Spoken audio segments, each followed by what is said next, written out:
Oled sa olnud kunagi olukorras, kus laps jälle kaotab enesevalitsuse, keeldub koostööst või tõmbub lukku? Olgu selleks siis näiteks venna või õe peale karjumine või keeldub koristamast, viskab midagi vihahoost või ei pea ekraani aja kokkulepetest kinni.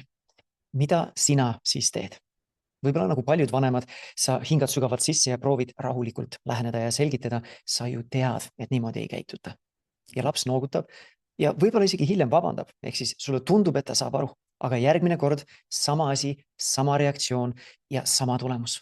Ja sa mõtled, ta ju teab, kuidas käituda, me oleme sellest nii palju rääkinud, miks ta siis ei tee seda? Kui me püüame lapse käitumist muuta, mõistmata selle juurpõhjuseid, siis me jäämegi sellesse nõiaringi. Aga iga käitumise taga on mingi reaalne põhjus. Ja kui me tahame, et laps õpiks paremini käituma, siis me peame aru saama, miks ta selliselt üldsegi käitub. Ja just sellepärast ma paningi kokku selle tasuta rahumeelse vanemluse töötoa, miks mu laps käitub halvasti, jutumärkides. Ja ma jagan seal 4 juurpõhjust, mis selgitab enamiku keerulisest käitumisest. Iga põhjuse puhul ma annan sulle ka praktilised sammud, kuidas edasi liikuda.